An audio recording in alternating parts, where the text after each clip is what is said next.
Hello guys, नमस्कार। कैसे आप सब? उम्मीद करता हूँ आप अच्छे होंगे। तो साथियों, इस वीडियो में हम कक्षा 10 सामाजिक विज्ञान सोशल साइंस के यूनिट सेकेंड भूगोल के प्रश्न के बारे में चर्चा करेंगे, जिसमें अति लघुत्तरी, लघुत्तरी और दीर्घोत्तरी प्रश्न पूछे जाते हैं। तो यह वीडियो यूपी बोर्ड के साथ साथ जो भी स्टूडेंट अन्य बोर्ड में ही पढ़ाई करते हैं उनके लिए भी यह महत्वपूर्ण है, और जो हमारे भाई बहन किसी कंपटीशन एग्जाम की तैयारी कर रहे हैं उनके लिए भी यह आवश्यक है। तो प्लीज़ साथियों, इस वीडियो को आप लास्ट तक देखिए और इसे लाइक करें, दोस्तों में शेयर करें। तुम शुरू करते हैं। निर्माण उद्योग। तो साथियों, ये है हमारा पार्ट 2। अब इसके पहले मैंने पार्ट 1 में विस्तार से चर्चा किया हूँ, वीडियो पड़ा है, आप जाके देख लेंगे। तो पहला है क्या, देख सकते हैं, विनिर्माण उद्योग।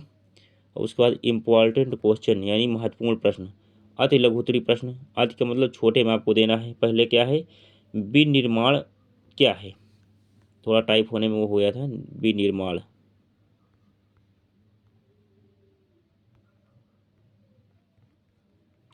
विनिर्माण उद्योग क्या है?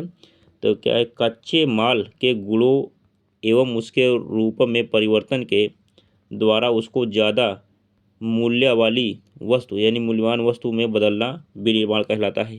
स्क्रीनशॉट ले लीजिए। बहुत फैक्ट में लिखा गया है, बहुत कम शब्दों में लिखा गया है, बहुत अच्छा लिखा गया है, आप देख सकते हैं।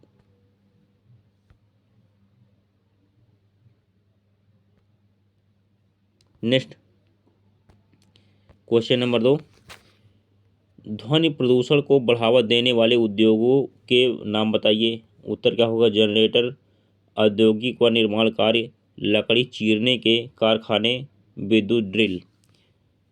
क्वेश्चन नंबर 3, कोलकाता बंदरगाह का भार कम करने के लिए कौन सा प्रमुख बंदरगाह विकसित किया गया है? उत्तर क्या होगा, हल्दिया से कोलकाता बंदरगाह का भार कम करने के लिए विकसित किया गया है। नंबर 4, उद्योगों की स्थापना को प्रभावित करने वाले कारक कौन कौन से हैं? तो हो जाएगा कच्चे माल की उपलब्धता, श्रमिक, पूंजी बाजार, शक्ति के साधन, वित्तीय संस्थाएं आदि।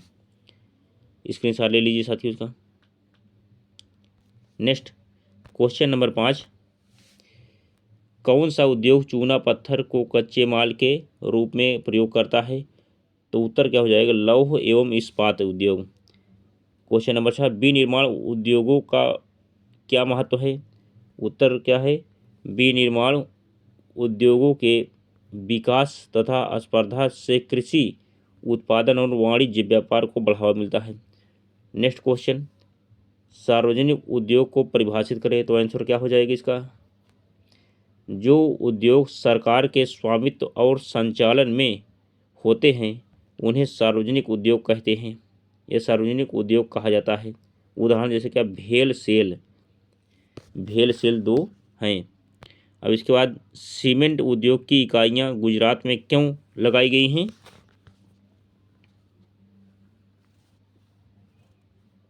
अब भेल का फुल फॉर्म होता है भारत हैवी इलेक्ट्रिकल लिमिटेड, और सेल का होता है, सेल का फुल फॉर्म होता है स्टील अथॉरिटी इंडिया लिमिटेड। अब नेक्स्ट क्वेश्चन है, सीमेंट उद्योग की इकाई गुजरात में क्यों लगाई गई है? उत्तर हो जाएगा आंसर, गुजरात में इस उद्योग को खाड़ी देशों में निर्यात की सुविधाएं उपलब्ध हैं। क्वेश्चन नंबर 9, कृषि पर आधारित उद्योगों से आप क्या समझते हैं? इनके कोई 2 उदाहरण दीजिए। तो कृषि उपज से कच्चा माल प्राप्त करने वाले उद्योग कृषि आधारित उद्योग कहलाते हैं। उदाहरण, जूट उद्योग, कपास उद्योग आदि। नंबर 10, द्वितीयक क्रियाओं का क्या अर्थ है? उत्तर क्या हो जाएगा, द्वितीयक क्रियाओं में लगे व्यक्ति कच्चे माल का आकार बदलकर व उसे परिष्कृत वस्तुओं में परिवर्तित करते हैं। नेक्स्ट क्वेश्चन नंबर 11, कौन सा कारक किसी उद्योग की अवस्थिति में सबसे महत्वपूर्ण भूमिका निभाता है? तो आंसर का है न्यूनतम उत्पादन लागत। अब आगे क्या है, लघु उत्तरी प्रश्न। लघु उत्तरी प्रश्न क्या है, इसका थोड़ा अति लघु उत्तरी थोड़ा बड़े में देना होता है बस। क्वेश्चन नंबर 1 क्या है, उद्योगों की अवस्थिति को प्रभावित करने वाले 3 भौतिक कारक बताइए। तो उद्योगों की अवस्थिति को प्रभावित करने वाले 3 मुख्य भौतिक कारक हैं। नंबर 1 प्राकृतिक संसाधन, नंबर 2 कच्चे माल की उपलब्धता, नंबर 3 जलवायु। नेक्स्ट, औद्योगिक अवस्थिति को प्रभावित करने वाले 3 मानवीय कारक बताइए।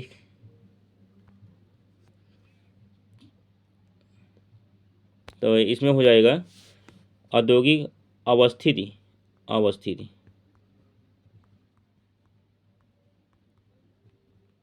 अवस्थित पर असर डालने वाले मानवीय कारक क्या है, पहला श्रम, पूंजी, परिवहन सुविधाएं। नंबर 3 क्या है, आधारभूत उद्योग क्या है, उदाहरण देकर बताएं। तो आंसर हो जाएगा वे उद्योग जिनके कच्चे माल अथवा उत्पादन पर दूसरे उद्योग आधारित उद्योग कहलाते हैं तथा तांबा प्रगलन उद्योग, लोहा एवं इस्पात उद्योग आदि। नेक्स्ट, क्वेश्चन नंबर 4 सार्वजनिक व निजी क्षेत्र के उद्योगों में अंतर कीजिए। उत्तर क्या हो जाएगा, सरकारी नीतियां, सार्वजनिक क्षेत्र उद्योग और दूसरे कॉलम में निजी क्षेत्र के उद्योग। अब इसमें नंबर 1 क्या है, वे उद्योग जिनका स्वामित्व राज्य सरकार या केंद्रीय सरकार के किसी संगठन के पास होता है। अब इसमें नंबर 1 निजी में, वे उद्योग जिनका स्वामित्व कुछ व्यक्तियों अथवा फर्मों या कंपनियों के पास होता है, जैसे ब्रिटानिया उद्योग जो ब्रांड बिस्कुट बनाता है, ब्रेड बिस्कुट बनाता है, ब्रेड बिस्कुट बनाता है, ब्रेड और बिस्कुट बनाता है कौन, ब्रिटानिया। अब इसमें नंबर 1 इसमें क्या है, जैसे भारतीय रेल, जहाज निर्माण उद्योग, भिलाई और दुर्गापुर लोहा इस्पात उद्योग आदि। इसमें क्या है, जमशेदपुर निजी क्षेत्र में, जमशेदपुर में TISCO, Tata iron and steel company. Screenshot ले लीजिए इसका। क्वेश्चन नंबर 5 क्या है, उद्योगों की अवस्थिति को प्रभावित करने वाले 3 मानवीय कारक बताइए। यानी पहला है श्रम, पूंजी, बाजार, परिवहन और संचार, बैंकिंग, बीमा आदि की सुविधाएं आधारित संरचना उद्यमी।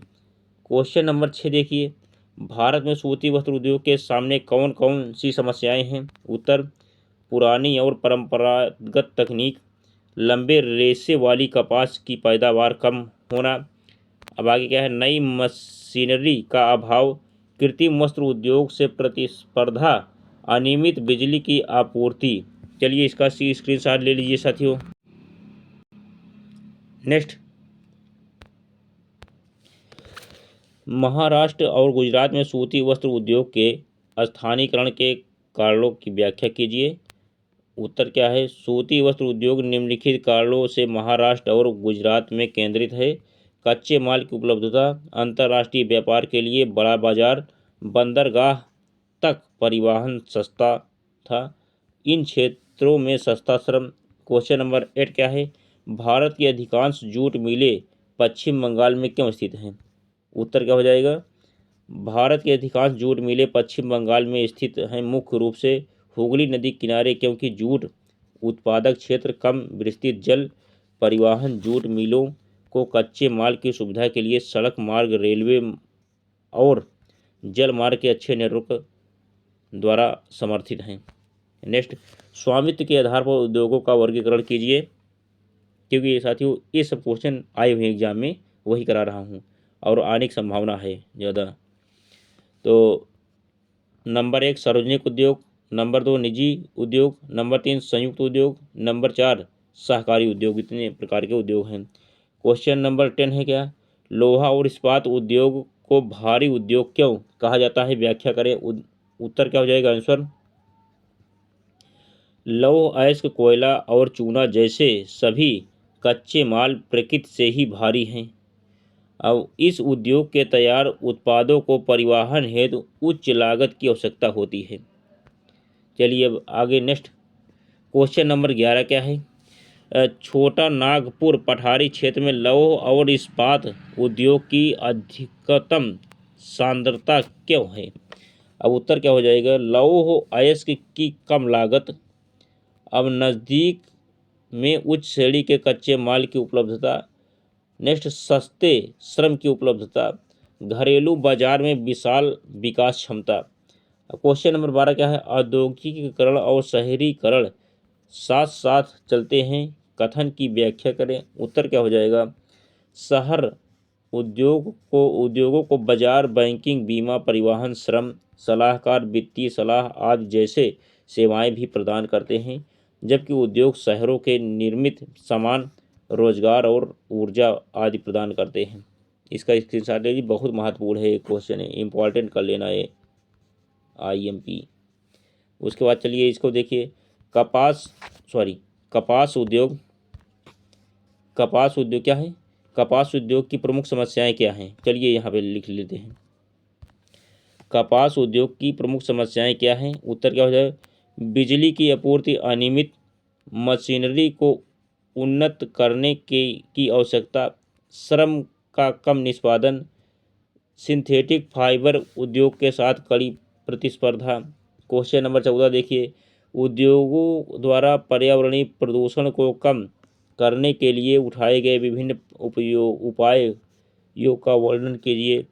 तो उत्तर हो जाएगा आंसर, जल प्रदूषण को नदियों में न बहाया जाए, जल को साफ करके प्रवाहित करना चाहिए, जल विद्युत का प्रयोग करना चाहिए, ऐसी मशीनरी का प्रयोग करना चाहिए जो कम ध्वनि करे। चलिए इसका स्क्रीनशॉट ले लीजिए। क्वेश्चन नंबर 15, हमारे देश के लिए सीमेंट उद्योग का विकास अति महत्वपूर्ण है, क्यों? भवन, फैक्ट्रियां, सड़कें, पुल, बांध, घर आदि का निर्माण करने के लिए आवश्यक है। हमारा सीमेंट उद्योग उत्तम गुणवत्ता वाले सीमेंट का उत्पादन करता है। अफ्रीका के देशों में मांग रहती है। क्वेश्चन नंबर 16, भारत में उदारीकरण एवं प्रत्यक्ष विदेशी निवेश ने किस प्रकार मोटर गाड़ी उद्योग में अत्यधिक वृद्धि की है? स्पष्ट कीजिए। तो हो जाएगा उदारीकरण, आंसर क्या है? उदारीकरण के पश्चात नए और आधुनिक मॉडल के वाहनों का बाजार बढ़ा है, वाहनों की मांग बढ़ी है। Car, scooter, scooty, bike, auto rickshaw की संख्या में अपार वृद्धि हुई है। प्रत्यक्ष विदेशी निवेश के साथ नई प्रौद्योगिकी के उपयोग से यह उद्योग विश्व स्तरीय विकास के स्तर पर आ गया है। आज 15 इकाइयाँ कार, 14 इकाइयाँ स्कूटर, मोटरसाइकिल और ऑटो रिक्शा देख रहे हैं। बैटरी वाला ऑटो रिक्शा बहुत चल रहा है, बहुत ज़्यादा बैटरी गाड़ी की निकल रही हैं। इसके बाद क्या है? इकाइयाँ स्कूटर, मोटरसाइकिल तथा ऑटो रिक्शा का निर्माण करती हैं। अब दीर्घ माने बड़ा में तो देना है, इसका उत्तर बड़ा में देना है। नंबर 1 क्या है? संभावित इस्पात उद्योग मिनी इस्पात उद्योग से कैसे भिन्न है? इस उद्योग की क्या समस्याएं हैं? किन सुधारों के अंतर्गत इनकी उत्पादन क्षमता बढ़ी है?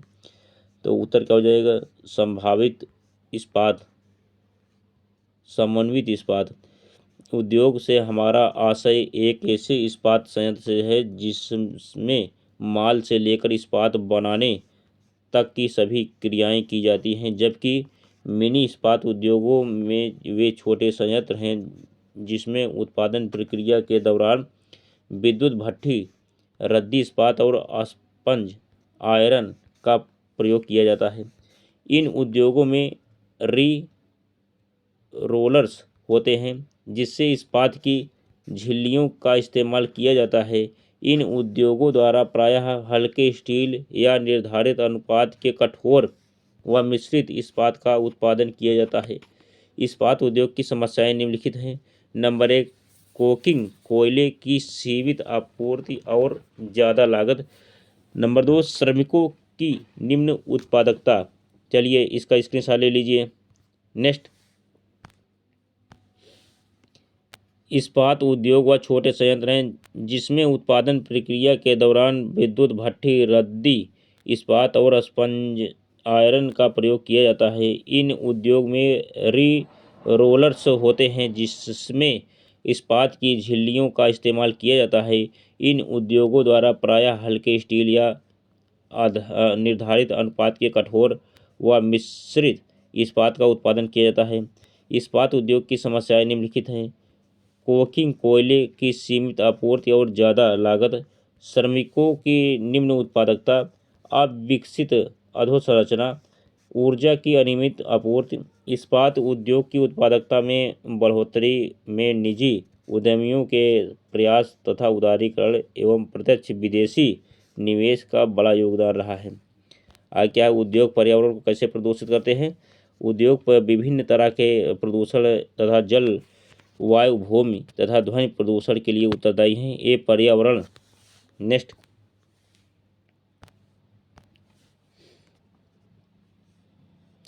पर्यावरण को कई तरह से प्रदूषित करते हैं। उद्योगों द्वारा उत्सर्जित अपशिष्ट पदार्थों को पानी में मिलाने से जल प्रदूषण होता है। उद्योगों के कारण नंबर 2, उद्योगों के कारण बड़ी मात्रा में विभिन्न तरह की जहरीली गैसें तथा कार्बन डाइऑक्साइड एवं कार्बन मोनोऑक्साइड आदि का उत्सर्जन होता है साथियों, थोड़ा टाइप होने में हो गया था, होता है, जो वायुमंडल को प्रदूषित करती हैं। मलबे के ढेर या कांच हानिकारक जहरीले रसायन, पैकिंग, औद्योगिक भाव आदि मिट्टी की उर्वरता को नष्ट करते हैं। नंबर 4, कारखानों तथा ताप घरों के गर्म जल के नदियों में मिलाने से जलीय ताप में बढ़ोतरी होती है, तो विभिन्न जलीय जीवों के लिए हानिकारक है। नंबर 5, परमाणु ऊर्जा संयंत्रों से निकलने वाले रेडियो एक्टिव पदार्थों से कैंसर, जन्मजात अपंगता और असमय प्रसव जैसी बीमारियां होती हैं। उद्योगों के भारी शोर के कारण ध्वनि प्रदूषण होती हैं।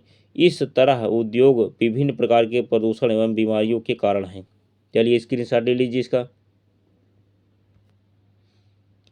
नंबर 3 क्या है, क्वेश्चन नंबर, उद्योगों द्वारा पर्यावरण निम्नीकरण को कम करने के लिए उठाए गए उपायों की चर्चा करें। उत्तर क्या हो जाएगा, पर्यावरण निम्नीकरण को कम करने के लिए उठाए गए कतिपय परामर्श इस प्रकार है। कैसे, जल की जरूरतों की पूर्ति के लिए वर्षा के जल का संग्रहण करना चाहिए। विभिन्न औद्योगिक प्रक्रियाओं में पानी का न्यूनतम इस्तेमाल किया जाना चाहिए। इसके अलावा 2 या 2 से अधिक उत्तरोत्तर अवस्थाओं में जल का पुनःचक्रण के द्वारा पुनः इस्तेमाल किया जाना चाहिए। नेक्स्ट है क्या, जिन स्थानों पर भूमिगत जल स्तर निम्न अवस्था में है वहाँ पर उद्योग द्वारा ज़्यादा जल के निष्कासन पर कानूनी प्रतिबंध होना चाहिए। जैसे क्या है, गांव में अगर पानी कम है, उद्योग लग गया तो क्या है, पानी खींच लेगा सब। अब उद्योगों द्वारा गर्म तथा अपशिष्ट जल को नदियों आदि में प्रवाहित करने से पहले उसका शोधन किया जाना चाहिए। नेक्स्ट है, ध्वनि अवशोषक उपकरण तथा कानों पर शोर को अनियंत्रित करने वाले उपकरण पहने जाने चाहिए। ऊर्जा सेक्शन मशीनरी का इस्तेमाल किया जाना चाहिए। चलिए स्क्रीनशॉट लीजिए इसका। नंबर 4 क्या, हुगली में जूट, हुगली कहाँ है, पश्चिम बंगाल, कोलकाता में है। हुगली में जूट उद्योग की सांद्रता के लिए कौन से कारक जिम्मेदार हैं। तो उत्तर हो जाएगा, पश्चिम बंगाल में जूट के रेशे की सबसे अधिक गांठें पैदा होती हैं। जूट उद्योग को बहुत सारे पानी की आवश्यकता होती है जो हुगली नदी से आसानी से उपलब्ध होता है। उद्योग के लिए लौह और कोयले की ज़रूरत होती है। यह रानीगंज की नज़दीक खदानों से भी उपलब्ध है। पड़ोसी राज्य बिहार और उड़ीसा से सस्ता श्रम भी उपलब्ध है। कोलकाता अच्छा बंदरगाह है जो आसानी से जूट का निर्यात कर सकता है। कोलकाता एक अच्छा बाज़ार भी है। अब आगे क्या है, नेक्स्ट क्वेश्चन, क्वेश्चन नंबर 5, विनिर्माण उद्योग को भारत के आर्थिक विकास की रीढ़ की हड्डी क्यों माना जाता है। उत्तर क्या हो जाएगा, जिस प्रकार शरीर को आकार रीढ़ की हड्डी से मिलता है, उसी प्रकार एक देश की अर्थव्यवस्था के आर्थिक विकास का मुख्य आधार विनिर्माण उद्योग है। अब कृषि आधुनिकीकरण में सहायक, द्वितीयक तथा तृतीयक सेवाओं में रोजगार उपलब्ध कराना, और विदेशी मुद्रा प्राप्त होती है, बेरोजगारी और गरीबी को दूर करने में सहायक, राष्ट्रीय धन में वृद्धि, दैनिक आवश्यकताओं को पूर्ति करते हैं। इसका स्क्रीनशॉट ले लीजिए साथियों। इसी के साथ ये सारे क्वेश्चन हुए पूरे। अब इसके अलावा पूछा जाता है कि मैं एक बता देता हूँ, जैसे प्राथमिक सेक्टर क्या है, प्राथमिक के अंतर्गत क्या आता है, और द्वितीयक के अंतर्गत क्या आता है, और तृतीयक के अंतर्गत क्या आता है। तो प्राथमिक होता है साथियों कृषि, और दूसरा होता है क्या, सेवा क्षेत्र। द्वितीय से सेवा क्षेत्र होता है, सेवा क्षेत्र। पहला कृषि क्षेत्र, दूसरा सेवा क्षेत्र, और तीसरा जो है, सॉरी चलो फिर बता देता हूँ। ये आता है जैसे प्राथमिक के अंतर्गत आता है कृषि क्षेत्र, यानी पहला कृषि को दर्जा मिला है। और दूसरा द्वितीय में आता है उद्योग, और तृतीय में आता है सेवा क्षेत्र। लेकिन आज के युग में क्या है, सेवा क्षेत्र पहले स्थान पर हो गया है। अब कि जो उद्योग था वो दूसरा स्थान पहले भी था, आज भी है, लेकिन कृषि जो है तीसरे स्थान चला गया है। लेकिन पहले शुरू में क्या था, कृषि पहला स्थान माना गया था। तो साथियों ये हुआ वीडियो पूरा, आप इसका स्क्रीनशॉट ले लीजिए। इसका अब एक दो बार देख लेंगे तो आपके दिमाग में सारे क्वेश्चन बैठ जाएंगे और आप एग्ज़ाम में जो है बेहतर करके आएंगे। तो चलिए हम यहीं से वीडियो एंड करते हैं। वीडियो पार्ट 2 हुआ पूरा। अब इसका हम बहुविकल्पी यानी MCQ क्वेश्चन का नेक्स्ट हम वीडियो लेके आएंगे। चलिए इसी के साथ अब जय हिंद, जय भारत, वंदे मातरम।